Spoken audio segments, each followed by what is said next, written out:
Je n'ai pas de talent. 3 clés pour identifier ses talents. Alors la première chose que je voulais dire dans cette vidéo, c'est déjà l'importance de réaliser quand on dit des choses qui sont générales, comme ça, catégoriques sur soi, sur les autres, sur le monde, c'est qu'on est face à une croyance. On est face à un raccourci de pensée qui ne reflète pas la réalité. Lorsque ces croyances nous soutiennent au quotidien à avancer, par exemple, si je me dis je suis génial et que ça m'aide à porter mes projets, à avancer dans mes actions au quotidien, à faire respecter mes limites, etc., très bien.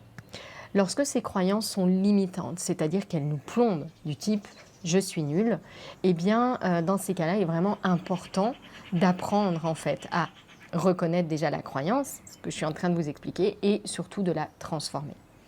Lorsqu'on me dit, et ça arrive souvent, je n'ai pas de talent, tout de suite le réflexe que je vous invite à avoir, eh bien, c'est celui de reconnaître là que je suis face à une croyance qui est plombante, qui est freinante, c'est-à-dire que je pense quelque chose sur moi, quelque chose qui est catégorique, quelque chose qui n'est pas en mesure de refléter toute la réalité étant très très vaste, on ne peut pas dire catégoriquement je n'ai pas de talent, point barre, et de fermer la porte ouverte à toute autre possibilité. Et donc je suis face à une croyance. Si je suis face à une croyance, je peux déjà travailler à changer mon regard. Je peux, et j'ai envie de dire que si je veux faire l'expérience d'une réalité où j'ai des talents, où je m'épanouis dans mes forces, mes qualités, mes talents, alors il est indispensable de commencer par changer ce premier niveau de création, intervenir sur ce premier niveau de création et donc transformer cette croyance, transformer la pensée qui est à l'origine de la réalité que vous vivez.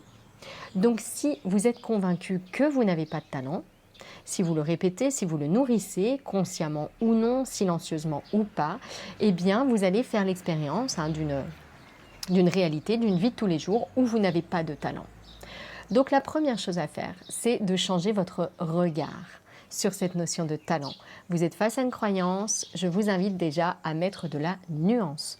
Au lieu de dire « je n'ai pas de talent », vous pouvez par exemple dire « je n'ai pas encore identifié mes talents ». Voilà, vous voyez là c'est différent.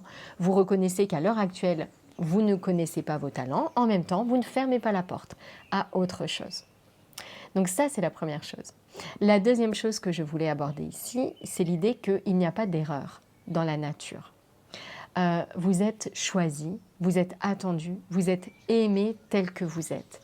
Et si vous êtes aujourd'hui unique tel que vous êtes, avec toutes vos facettes, votre histoire, vos particularités physiques, vos caractéristiques, vos qualités, vos forces, vos défauts, vos faiblesses, etc., eh bien c'est parce que l'univers l'a voulu ainsi. L'univers vous a fait ainsi. Et si vous avez été choisi, il faut savoir qu'il y a une chance sur 1 trilliard d'être tel que nous sommes. Combinaison unique de toutes ces caractéristiques, de toutes ces possibilités. C'est quasiment un miracle en réalité d'être tel que vous êtes.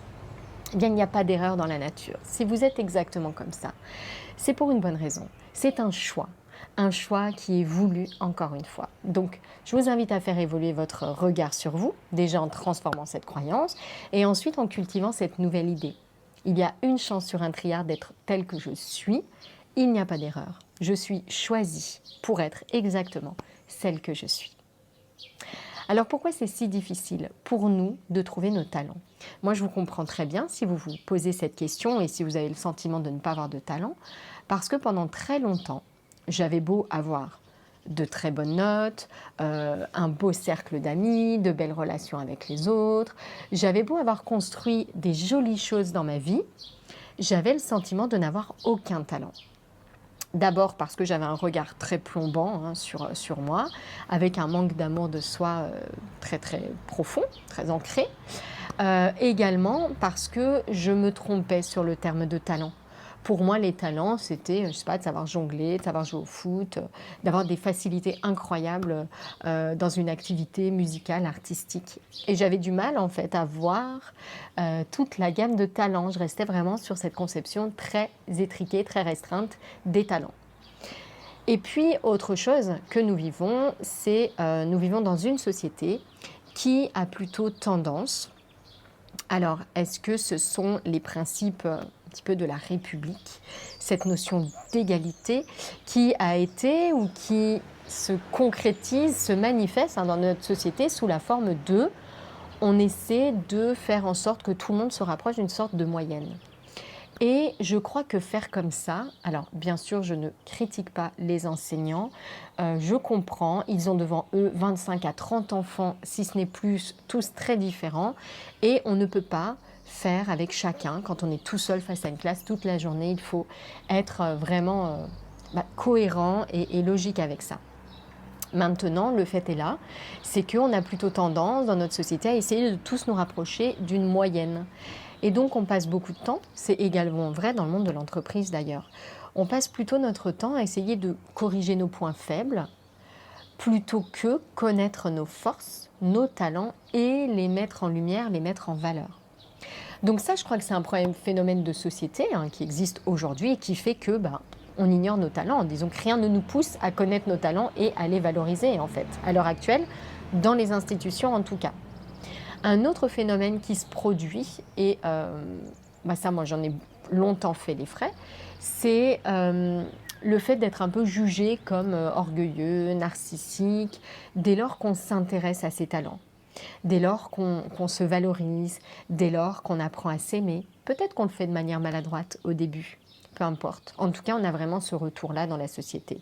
Oh ça va les chevilles, et on se la joue, etc. Et si je suis consciente d'un talent que j'ai et que je le dis, je vais soulever des résistances, en fait, des personnes autour de moi.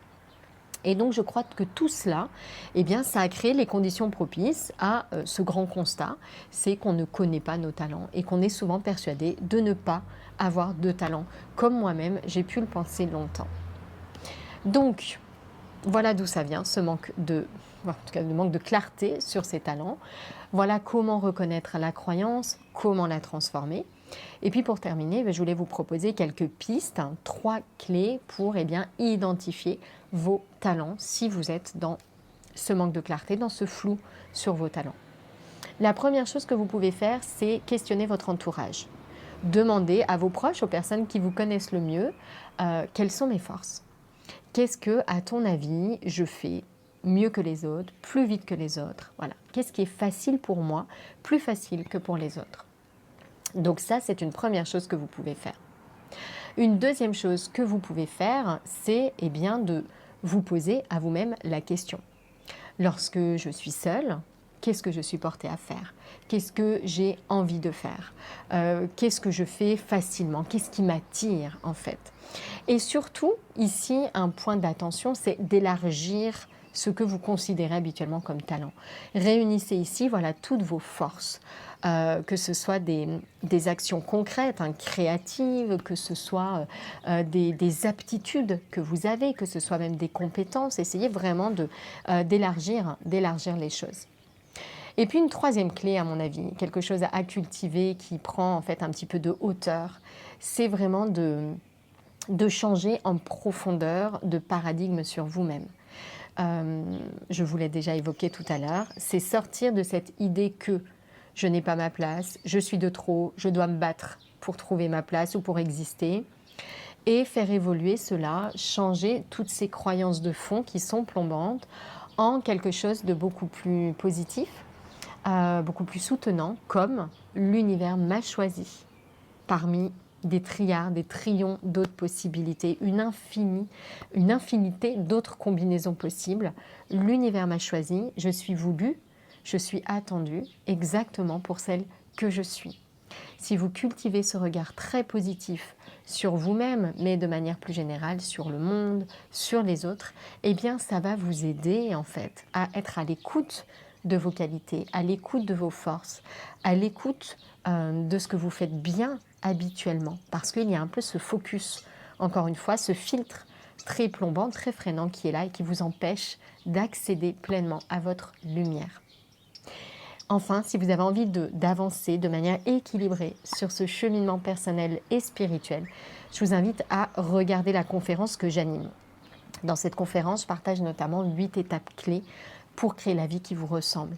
Si vous voulez aller plus loin, je vous propose aussi, et je le présente dans la conférence, mon programme qui s'appelle Expérience et qui est un approfondissement de ces différentes clés. Mais vous n'avez aucune obligation de vous engager dans le programme. Vous pouvez découvrir les clés, comme vous le faites avec ces vidéos, et veiller vous-même à les mettre en pratique au quotidien. J'espère que cette vidéo vous apporte des clés précieuses. Je vous souhaite un très beau cheminement.